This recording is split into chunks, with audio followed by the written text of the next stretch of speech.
In 1971, two coffee chains that would eventually become genuine global giants both opened their very first locations, on opposite sides of the Atlantic Ocean.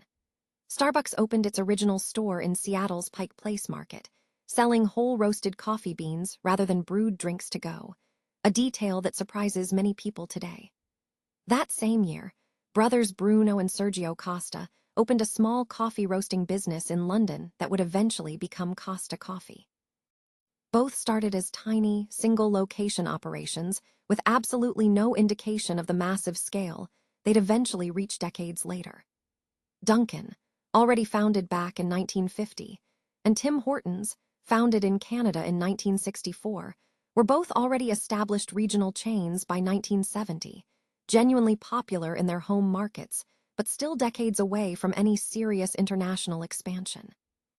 Starbucks' transformation began in earnest after its 1992 stock market listing, which provided the capital needed for an aggressive, sustained expansion campaign that would eventually put a Starbucks on seemingly every urban corner in America, and then steadily in major cities around the entire world.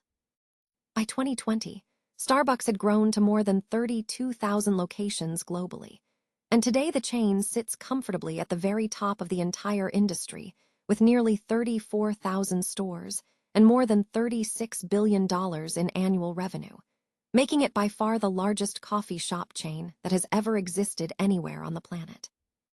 Dunkin' and Tim Hortons built their own substantial empires over these same decades, each growing into the thousands of locations, though largely concentrated within North America rather than pursuing anything close to Starbucks' truly global ambitions.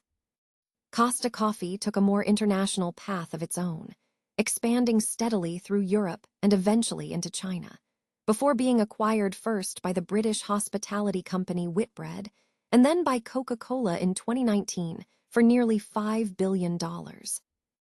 McDonald's entered the coffee business too, launching its McCafe brand within existing McDonald's restaurants starting in the 1990s, turning the world's largest fast food chain into an unlikely but genuinely serious coffee competitor almost overnight. But the single most remarkable story in the entire coffee shop industry belongs to a company that did not even exist until 2017.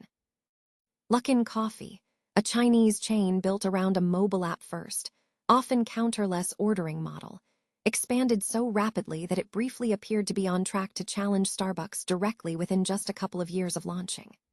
Then, in 2020, the company was rocked by a major accounting fraud scandal that wiped out billions of dollars in shareholder value almost overnight and nearly destroyed the entire business for good. Remarkably, Luckin survived, restructured, and rebuilt with even greater intensity than before, expanding so aggressively across China that it has since surpassed 22,000 locations, making it one of the largest coffee chains anywhere in the world today. A genuinely stunning turnaround for a company that seemed completely finished just a few years earlier.